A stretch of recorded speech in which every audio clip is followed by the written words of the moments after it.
أعوذ بالله من الشيطان الرجيم بسم الله الرحمن الرحيم قال الله تبارك وتعالى هن لباس لكم وأنتم لباس لهن. کوم عنوان سره تاسو خدمت کې عرض عرض کېدل هغه یوه شریک حیات انتخاب، یعنی څه یوې جلکې دپاره هم ډېر مهم شی دی څه خلته وړکي انتخاب وکړي، و یو وړکي دپاره ډېر مهم دی څه خلته جلکې انتخاب وکړي.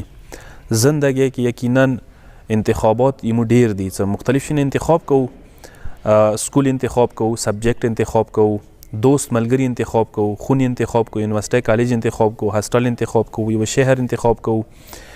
چې نه دي چې موږ تاسو انتخاب نه کوو، کې رنګ دی او کپړه دی، هر یو شی د انتخاب سره تعلق لري، خو انتخاب تعلق لري نظریې سره چې تو څه خلته سوچ دی مغه په مطابق ته یو انتخاب کوي.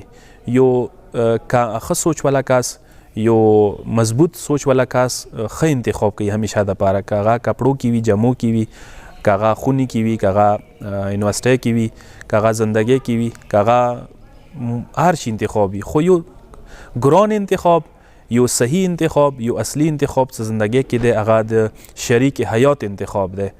په کار دی دا انتخاب ما و تاسو جلبازۍ سره نه وي، احساسات او جذباتو سره نه وي، و نن سبا کوم عشق بازی دی، عشق مجازي دی سره یا نه وي. ځنه عشق خیاباني یا عشق کالجي، کالج کې یو څو وخته یوه جلکۍ مو ولیده، یو وړکی مو ولیدو، شاید هغه مستقل صفات، اخلاق، عادات، اطوار، مزاج نه زه نه یم خبر مکمل، هسې وړکي زه نه یم خبر، شاید دا انتخاب درست نه وي، او کیدای شي ما تاسو احساسات او جذبات او بنیاد باندې ما تاسو ته درست پریخي.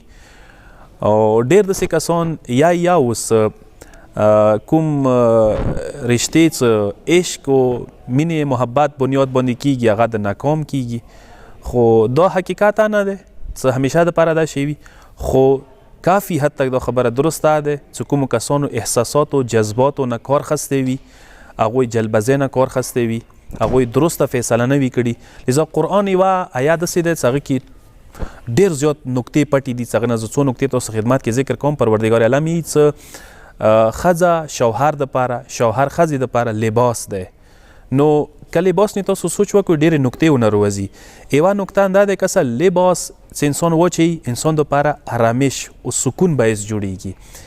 ښځه شوهر دپاره باعث سکون دی او سړی شوهر ښځې دپاره باعث سکون دی. پس داسې ښځې انتخاب وکړه، جلکۍ انتخاب وکړه چې هغه باعث سکون وګرځېږي درته، زندګۍ د ترخه نه کړي.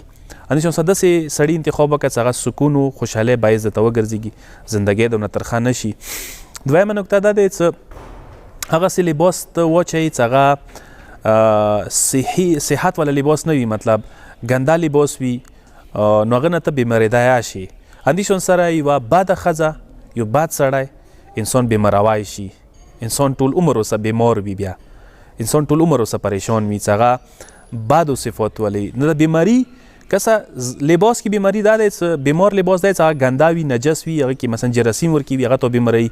ښځې بیماری، سړي بیماری ظاهري نه دی چې هغه ظاهر کې ته وبرېښي، کیدای شي روحاني، نفساني، قلبي بیماری وي، هغه کې داسې بورې صفات ورکوي چې هغه قابل برداشت نه وي ځنه صفتونه. خاص کر ښځو کې زه مثال یو شي ته اشاره درته وکړم چې د ژبې والا کومه بیماري ښځو کې ورکېدی.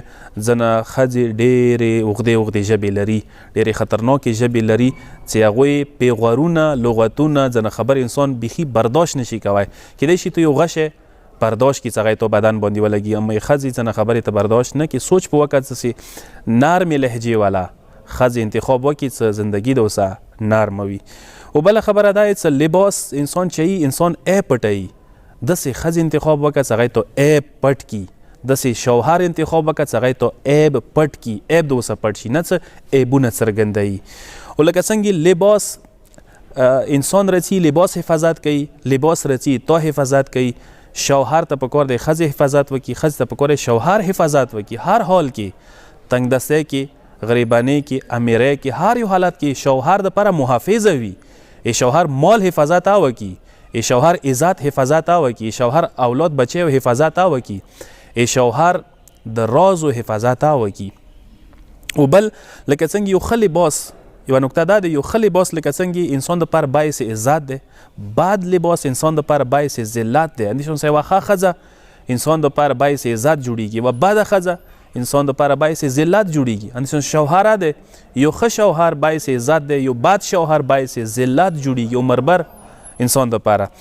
او بله نکته دا دی لکه څنګه لباس کې ګرمۍ کې ما و تاسو نرم نازک لباس نری لباس چوو، ژمي کې ما و تاسو غوټ لباس چوو، زخیم لباس چوو، یعنی تبدیلی ورکې راځي حالاتو په مطابق. اندې شان سره ښځې او شوهر ته پکار دی څه که چیرې شوهر سخت طبع شوی دی یا غصه شوی دی یا پریشر دی ورباندې خوني کې غصه یې وکړله، ښځې ته پکار دی لچک پیدا وکړي نرمه شي ورته.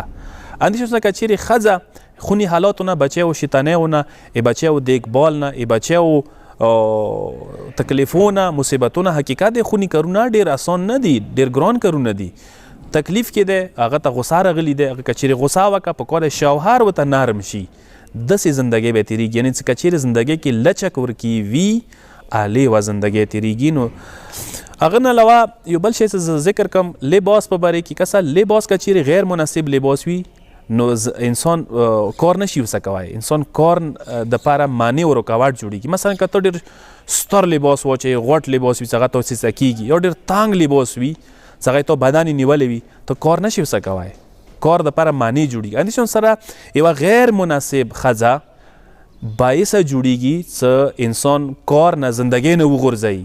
اندې شان سره یو غیر مناسب شوهر باعثه جوړېږي څه ښځه زندګۍ نه عمر نه مړه کي، څه کوم هغه اهداف دي، هغه اهداف کوم هغه فیوچر و کوم هغه زندګۍ مقاصد و هغه نه غورځوی شي. یو بل شی څه ذکر کوم که لباس کله ما تاسو خلو لباس کې ما تاسو صرف خوبصورتۍ ته ډیکوریشن ته سترګې نه غړو، لباس کې ما تاسو دې ته سترګې غړو چې دا کپړه کوم ځای نه راغلی دی، برانډ یې کوم ځای والا دی او تارو کې کوم استعمال شوی دی، اصلي دی نه دی، ښه شی دی که نه دی. انسان سه یوې ښځې کیا پکار ده ته صرف خوبصورتۍ ته ډیکوریشن ته سترګې ونه غړوې، ته پکار دی اخلاقو ته، اطوارو ته، عاداتو ته، نظریې ته، سوچ ته، مزاج ته سترګې وغړوې. څه خیل ته مزاج مالکه دی. شوهر په باره کې هم داسې پکار دی وجل کې سوچ وکړي څه خیل ته شوهر سره مو رشته کېږي، صرف ظاهر ته باډۍ ته ځوانۍ ته شکل و صورت یې سترګې ونه غړوې، پکار دی هغه فکر ته، سوچ ته، نظریې ته، مزاج ته ډېرې سترګې وغړوي. ته دا څه زندګۍ صرف خوبصورتۍ سره نه تېرېږي، زندګۍ تېرېږي مزاج سره تېرېږي. او بل شی دا دی څه لباس پهچان ذریعه دی. داسې شوهر انتخاب وکړه چې هغه ذریعې تا پهچان وشي. شوهر پهچان ذریعه دی ښځې دپاره، ښځه پهچان دی شوهر دپاره. پس یوې داسې ښځې انتخاب وکړه چې تا ښه پهچان ورسره وشي. څوک د ښځه وکړي شوهر یې وپېژني چې یو ښه شوهر دی، څوک د شوهر وکړي ښځې نه وایي چې یوه ښه ښځه دی. که بده ښځه دی نو شوهر او سه پهچان بد کېږي. بیا اندې شان سره اخري نکته څه زه ذکر کوم که لباس و انتخاب نظریه و سوچ نتیجه ده. چا څه خیل ته نظریه وي سوچ مغه په مطابق هغه یو لباس انتخاب کوي. اندیشان سره خځې انتخاب کې انده شه انسان څه خیل ته سوچ وي، کچېرې مادي سوچ وي، دنیوي ظاهري ټمپریلی سوچ وي، یو انداسې ټمپریلی ښځه به ځان ته کوي څه وخت زندګي او څه خرابېږي بیا یې پرېږدي. کچېرې یو انسان ښه سوچ وي، مستقل مزاج وي، دینی سوچ وي، یوه دینی یوه ښه قابله یوه باتقوا ښځې انتخاب کوي چې هغه ذریعې هغه ښه زندګي تیره شي. پروردگار عالم د مو دغه انتخاب کې ناکام ما وګرځي. پروردگار عالم د هر چا ته خیر رشتې نصیب کړي چې یوه ښه ښځه یو ښه شوهر زندګۍ کې د سکون، د آرامش، د خوشحالۍ سبب دی. والسلام علیکم ورحمت الله وبرکاته.